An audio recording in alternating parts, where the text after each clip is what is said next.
प्रकाश क्या है? प्रकाश एक प्रकार की ऊर्जा है जिसे हम अपनी आंखों द्वारा ग्रहण करते हैं। प्रकाश की किरण वह सरल रेखीय पथ जिस पर प्रकाश गति करता है उसे हम प्रकाश की किरण कहते हैं। प्रकाश पुंज प्रकाश की किरणों का वह समूह जो एक दूसरे के समानांतर हो प्रकाश पुंज कहलाता है। आपतित किरण वह प्रकाश की किरण जो किसी सतह पर पड़ती है आपतित किरण कहलाती है। किसी चमकदार पृष्ठ पर पड़ने के बाद आपतित किरण उसी माध्यम में मुड़ जाती है और इसे हम प्रकाश का परावर्तन कहते हैं। आपतित किरण चमकदार पृष्ठ से परावर्तन के बाद मुड़ जाती है और यह दूसरी किरण अब परावर्तित किरण कहलाती है। आइए बच्चों, अब हम अपने अध्याय को शुरू करते हैं। सबसे पहले हम प्रकाश के परावर्तन के बारे में जानते हैं। बच्चों, आपने अपने दैनिक जीवन में देखा ही है कि जब प्रकाश की किरण किसी दीवार, दर्पण या किसी चमकदार सतह से टकराती है तो उसके बाद वो दूसरी दिशा में मुड़ जाती है। हमने पढ़ा है कि जब एक प्रकाश की किरण किसी पॉलिश की गई सतह से जैसे कि दर्पण के ऊपर पड़ती है तो वह सतह अपने ऊपर पड़ने वाली किरणों को वापस उसी माध्यम में मोड़ देते हैं। इसे हम प्रकाश का परावर्तन कहते हैं। प्रकाश के परावर्तन के दो नियम हैं जो हम पिछली कक्षाओं में पढ़कर आए हैं। पहला नियम, आपतन कोण परावर्तन कोण के बराबर होता है, अर्थात angle I is equals to angle R। और दूसरा नियम, आपतित किरण दर्पण के आपतन बिंदु पर अभिलंब और परावर्तित किरण सभी एक ही तल में होते हैं। परावर्तन के यह नियम गोलीय पृष्ठों सहित सभी प्रकार के परावर्तक पृष्ठों के लिए लागू होते हैं। बच्चों, आप रोज अपने आप को घर में लगे दर्पण में देखते होंगे। यह दर्पण समतल दर्पण होता है जिसमें हमारा प्रतिबिंब सदैव सीधा, हमारे आकार के बराबर और आभासी दिखाई देता है। आभासी क्यों कहा मैंने? आभासी इसलिए क्योंकि हम अपने प्रतिबिंब को किसी पर्दे पर नहीं उतार पाते, अतः इस प्रकार का प्रतिबिंब आभासी प्रतिबिंब कहलाता है। चलिए बच्चों, अब हम गोलीय दर्पणों के बारे में पढ़ते हैं। ऐसे दर्पण जिनका परावर्तक पृष्ठ गोल होता है गोलीय दर्पण कहलाते हैं। यह दो प्रकार के होते हैं, उत्तल दर्पण और अवतल दर्पण। आइए बच्चों, इन्हें हम एक क्रियाकलाप से समझते हैं। बच्चों, एक बड़ी चमकदार चम्मच लीजिए। इस चम्मच की अंदरूनी सतह अवतल दर्पण की भांति कार्य करेगी और इसकी उभरी हुई बाहरी सतह उत्तल दर्पण की तरह कार्य करेगी। अब इस चम्मच के उभरे हुए गोलीय सतह के सामने, जो कि उत्तल दर्पण की तरह कार्य करता है, कोई भी एक वस्तु जैसे कि एक पेन लेकर जाएं। आप देखेंगे कि वस्तु का प्रतिबिंब सीधा, आभासी और आकार में छोटा बनता है। फिर से आभासी क्यों? बिल्कुल सही, क्योंकि इसे हम पर्दे पर नहीं प्राप्त कर सकते। अब धीरे धीरे इस पेन को चम्मच की सतह के आगे और पीछे ले जाकर देखें। पेन का प्रतिबिंब सदैव आभासी, सीधा और छोटा ही बनेगा।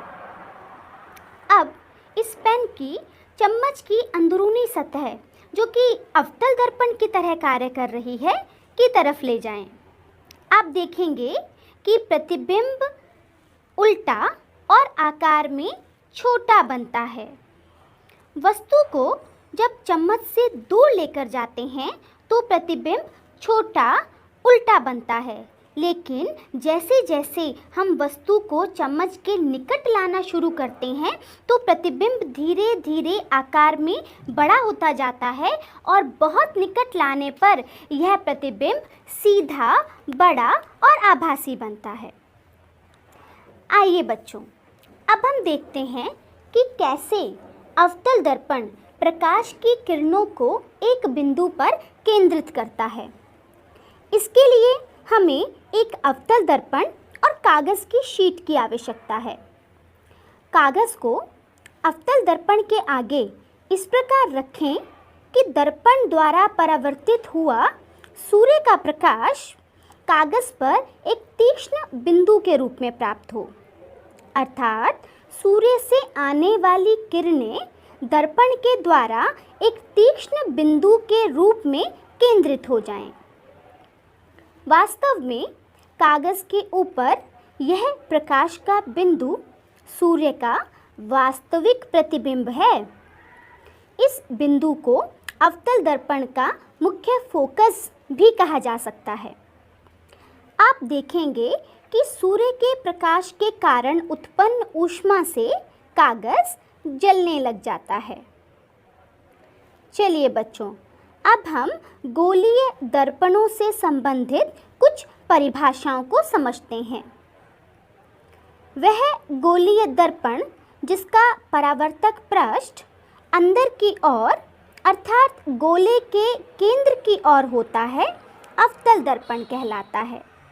और वह गोलीय दर्पण जिसका परावर्तक पृष्ठ बाहर की ओर वक्रित होता है, उत्तल दर्पण कहलाता है। गोलीय दर्पणों के परावर्तक पृष्ठ के केंद्र को दर्पण का ध्रुव कहते हैं और इसे P से दर्शाया जाता है। गोलीय दर्पण का परावर्तक पृष्ठ एक गोले का भाग है। इस गोले के केंद्र को दर्पण का वक्रता केंद्र कहा जाता है और इसे C से दर्शाया जाता है। दर्पण के ध्रुव यानी कि P और दर्पण के वक्रता केंद्र अर्थात C के बीच की दूरी दर्पण की वक्रता त्रिज्या कहलाती है, जिसे हम कैपिटल R से बताते हैं।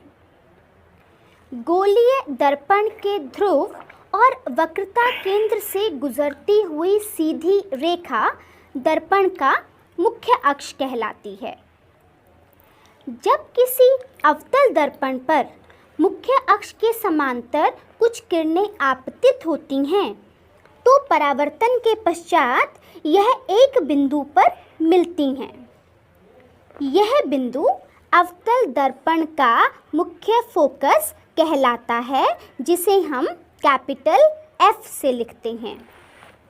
यहीं जब उत्तल दर्पण पर प्रकाश की किरणें मुख्य अक्ष के समांतर आपतित होती हैं तो परावर्तन के पश्चात यह बिखर जाती हैं, परंतु मुख्य अक्ष पर एक बिंदु से आती हुई प्रतीत होती हैं। यह बिंदु उत्तल दर्पण का मुख्य फोकस कहलाता है। इसे भी हम कैपिटल F से लिखते हैं। दर्पण के ध्रुव तथा मुख्य फोकस के बीच की दूरी फोकस दूरी कहलाती है, जिसे हम स्मॉल f से लिखते हैं। किसी गोलीय दर्पण की वक्रता त्रिज्या कैपिटल R तथा फोकस दूरी स्मॉल f आपस में संबंधित होते हैं। यदि हमें किसी दर्पण की त्रिज्या R ज्ञात हो तो हम उस दर्पण की फोकस दूरी निकाल सकते हैं। इनका सूत्र है R = 2f, अर्थात वक्रता त्रिज्या फोकस दूरी की दोगुनी होती है। आइए बच्चों, अब हम देखते हैं गोलीय दर्पणों द्वारा प्रतिबिंबों का बनना। गोलीय दर्पणों द्वारा प्रतिबिंबों के बनने का अध्ययन हम किरण आरेख खींचकर भी कर सकते हैं। जब किसी गोलीय दर्पण पर प्रकाश की किरणें आपतित होती हैं तो किरण आरेख बनाने के लिए किन्हीं दो किरणों पर ही विचार कर आरेख बनाया जा सकता है। कम से कम दो परावर्तित किरणों के प्रतिच्छेदन से किसी बिंब के प्रतिबिंब की स्थिति ज्ञात की जा सकती है। जैसे यदि दर्पण के मुख्य अक्ष के समांतर आती प्रकाश किरण परावर्तन के पश्चात अवतल के मुख्य फोकस से गुजरेगी, वह उत्तल दर्पण के मुख्य फोकस से अपसारित होती प्रतीत होगी। अवतल दर्पण के मुख्य फोकस से गुजरने वाली किरण या उत्तल दर्पण के मुख्य फोकस की ओर निर्देशित किरण परावर्तन के पश्चात मुख्य अक्ष के समांतर जाएगी। अवतल दर्पण के वक्रता केंद्र से गुजरती किरण या उत्तल दर्पण के वक्रता केंद्र की ओर निर्देशित किरण परावर्तन के पश्चात उसी पथ के अनुदिश वापस जाएगी। अवतल दर्पण या उत्तल दर्पण के बिंदु P की ओर मुख्य अक्ष के तिर्यक आपतित किरण परावर्तन के पश्चात तिर्यक दिशा में ही जाएगी। इन किरणों का उपयोग करके हम किसी भी स्थिति के लिए प्रतिबिंब और किरण आरेख बना सकते हैं। आइए बच्चों, अब हम उत्तल दर्पण के द्वारा प्रतिबिंबों का बनना देखते हैं। सबसे पहले हम वस्तु को अनंत दूरी पर रखते हैं। मान लीजिए प्रकाश की किरणें मुख्य अक्ष के समानांतर दर्पण पर पड़ती हैं और उत्तल दर्पण से परावर्तित होने के बाद यह बिंदु F से आती हुई प्रतीत होती है। यहाँ हम कह सकते हैं कि प्रतिबिंब फोकस F पर बनता है। यह आभासी, छोटा और सीधा होता है। दूसरी स्थिति देखते हैं। वस्तु को दर्पण से एक निश्चित दूरी पर रखा जाता है। मान लीजिए एक आपतित किरण मुख्य अक्ष के समांतर आती हुई दर्पण पर पड़ती है और परावर्तित हुई किरण F बिंदु से आती प्रतीत होती है। दूसरी आपतित किरण C से गुजरती है और इसी पथ से वापस परावर्तित हो जाती है।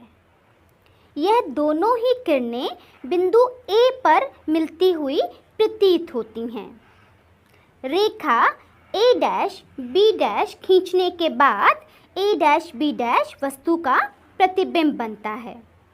यह प्रतिबिंब P और F के बीच में बनता है और यह सीधा, आभासी और आकार में छोटा होता है। आइए बच्चों, उत्तल दर्पण के द्वारा वास्तव में हम प्रतिबिंब बनाकर देखते हैं। उत्तल दर्पण के द्वारा प्रतिबिंब दिखाने के लिए हमारे पास है ये उत्तल दर्पण, जिसे हमने दर्पण या लेंस स्टैंड पे रखा है, एक मोमबत्ती, माचिस और साथ में एक पर्दा, स्क्रीन, जिस पे हम प्रतिबिंब को लेने की कोशिश करेंगे। तो चलिए बच्चों, अब हम कैंडल को जलाते हैं और कैंडल को जलाकर प्रतिबिंब बनाने की कोशिश करते हैं। यहाँ पर ये कैंडल बिंब या वस्तु की तरह कार्य कर रही है। जैसे ही इस वस्तु को दर्पण और स्क्रीन के बीच में रखा जाता है तो आप देख रहे हैं कि स्क्रीन पर किसी भी तरीके की इमेज नहीं बन पा रही है, चाहे मोमबत्ती को दर्पण के पास ले जाया जाए या दर्पण से दूर ले जाया जाए। दर्पण पे, स्क्रीन पर किसी भी तरीके की प्रतिबिंब दिखाई नहीं दे रहा है, क्योंकि हम मोमबत्ती का प्रतिबिंब पर्दे पर या स्क्रीन पर नहीं देख पा रहे हैं। अर्थात यहाँ पर जो प्रतिबिंब बन रहा है वो वास्तविक नहीं है। अब इसी मोमबत्ती को उत्तल दर्पण के सामने अलग अलग दूरियों पर रख कर देखते हैं। आप देख रहे हैं कि उत्तल दर्पण के सामने मोमबत्ती को जब उत्तल दर्पण से काफ़ी दूर अनंत पर रखा जाता है तो मोमबत्ती में इसका प्रतिबिंब सीधा, छोटा और आभासी बनता है। आभासी इसलिए क्योंकि इसे हम पर्दे पर या स्क्रीन पर नहीं ले पा रहे हैं। मोमबत्ती की स्थिति बदलने पर यानी कि इसे दर्पण के नज़दीक लाने पर भी प्रतिबिंब छोटा, सीधा और आभासी बन रहा है। अर्थात उत्तल दर्पण किसी भी वस्तु का प्रतिबिंब सीधा, छोटा और आभासी बनाता है। बच्चों, देखा आपने किस तरीके से उत्तल दर्पण प्रतिबिंब बनाता है? चलिए अब उत्तल दर्पण के उपयोग पढ़ते हैं। उत्तल दर्पणों का उपयोग वाहनों के पश्च दृश्य दर्पण या रियर मिरर के रूप में किया जाता है, क्योंकि ये सदैव सीधा प्रतिबिंब बनाते हैं और वह आकार में छोटा होता है। इन दर्पणों का दृष्टि क्षेत्र भी अधिक होता है क्योंकि यह बाहर की ओर वक्रित होते हैं। अतः ये ड्राइवर को अपने पीछे का बड़ा क्षेत्र देखने में हेल्प करते हैं। चलिए बच्चों, अब हम अवतल दर्पण के द्वारा बने प्रतिबिंबों को देखते हैं। इसके लिए हम इस सारणी की मदद लेंगे। जैसा कि हम देख रहे हैं, यहाँ वस्तु को 6 विभिन्न स्थितियों पर रखकर प्रतिबिंब की भिन्न भिन्न स्थितियाँ ज्ञात की गई हैं। सबसे पहले हम वस्तु को अनंत पर रखते हैं तो हमारा प्रतिबिंब फोकस F पर बनता है, जो कि छोटा, वास्तविक व उल्टा है। वास्तविक क्यों? क्योंकि इसे हम पर्दे पर प्राप्त कर पाते हैं। इसके बाद आप देखेंगे कि जैसे जैसे हम वस्तु को दर्पण के नज़दीक लेकर जाते हैं, प्रतिबिंब दर्पण से दूर होता जाता है। दूसरी स्थिति में हम वस्तु को C से परे रखते हैं तो प्रतिबिंब F और C के बीच बनता है, जो छोटा, वास्तविक और उल्टा है। जब वस्तु को C पर रखा जाता है तो प्रतिबिंब भी वहीं C पर बनता है, जो अब वस्तु के साइज के बराबर, वास्तविक व उल्टा है। अब जब वस्तु को C और F के बीच में रखा जाता है तो प्रतिबिंब C से परे, बड़ा, वास्तविक व उल्टा बनता है। जब वस्तु को F पर रखा जाता है तो प्रतिबिंब अनंत पर बनता है, जो कि आकार में काफ़ी बड़ा, वास्तविक व उल्टा ही है। लेकिन लास्ट कंडीशन में जब वस्तु को F व P के बीच रखा जाता है तो अब प्रतिबिंब दर्पण के पीछे बन रहा है। यह काफ़ी बड़ा बनता है और क्योंकि इसे हम पर्दे पर प्राप्त नहीं कर पाते हैं, अतः यह आभासी और सीधा होता है। चलिए एक अवतल दर्पण और मोमबत्ती की सहायता से हम प्रतिबिंब को बनाकर देखते हैं। इस क्रियाकलाप के लिए हमारे पास है अवतल दर्पण स्टैंड में